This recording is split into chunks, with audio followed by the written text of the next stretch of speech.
All right, today we're headed to Pohjois-Suomi. That's northern Finland. And when you picture it, you probably think of these vast, quiet landscapes. But what if I told you that silence holds a really dark and, for a long time, totally buried past? Yeah, we're about to dig into a part of World War II that, for almost 50 years, was pretty much erased from the history books. Not by accident, but because of geopolitics. It is a tough story, for sure, but man, it tells you so much about war, about memory, and the fight for justice. So, where do we even begin? Our story really kicks off in this tiny village called Kuoskuun. And you gotta understand, to get a handle on what happened across this entire region, we first have to zoom in on this one spot. It's a place that just perfectly captures this insane history of both destruction and survival.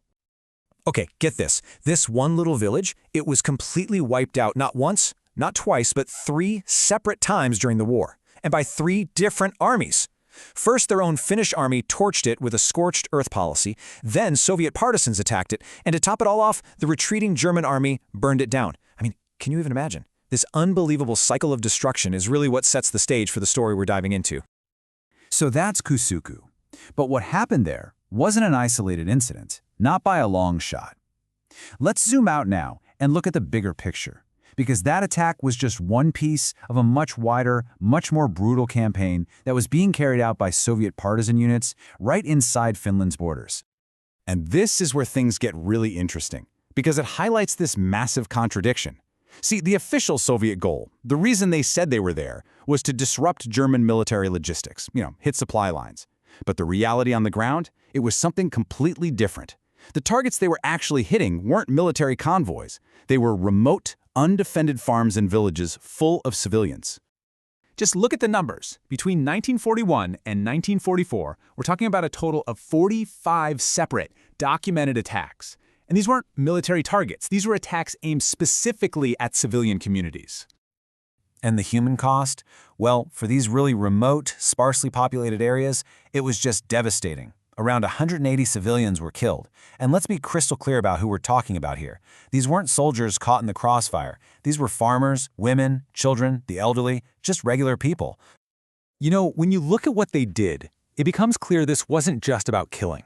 It was about making it impossible for people to even live there. They would burn entire villages to the ground, kill all the livestock, destroy everything. Take the attack on Jarvi, which has become infamous. They killed 11 women and children there. The goal, it seems, was pure and simple terror. So, this begs a really important question, right? Were these just the tragic, unavoidable horrors of war? Or was something else going on here? To even begin to answer that, we've got to look at the actual rules of war that existed back then. Okay, so the main rule book for war at the time, the one everyone had agreed to, was the 1907 Hague Convention. It's pretty straightforward. It lays out what's okay in a war and what is absolutely not. And if you break those rules, well, that's what we call a war crime.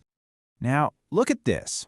When you put what the partisans did right next to the Articles of the Hague Convention, the picture becomes, well, it's undeniable. Article 25, you can't attack undefended villages. Article 46, you have to respect civilian lives and private property. Pillage is forbidden. You just go down the list. What happened in Finland wasn't just tragic. It was a clear, direct violation of international law. So, legally, it seems like an open and shut case, right? But here's where the story takes a really complicated turn. The question of why these civilians were so vulnerable, well, that's a much murkier story. And it actually forces us to turn the spotlight back on Finland's own leadership. You see, after decades of silence, when historians finally got their hands on the documents, a really difficult, really uncomfortable question started to surface. Could all of this have been prevented? And here it is, the research, like that from historian Maria Laftenmäki, points to something shocking. The Finnish leadership made a conscious choice not to evacuate these civilians. Why? They saw them as a kind of human tripwire, an early warning system that could report on partisan movements. They basically left them there as bait. It wasn't oversight, it was a deliberate strategy. And this is where it gets truly surreal. In a crazy twist of history, it was Finland's ally at the time, Nazi Germany, who was urging them to evacuate the civilians from these border zones. But the Finnish government said no. They refused, arguing that an empty region would be even easier for partisans to operate in. So the war ends. You've got these horrific crimes, and this really complex web of responsibility. And what happens? It all just disappears. Poof. An official, state-enforced silence falls over the whole thing for almost half a century. And this timeline shows you exactly why that happened.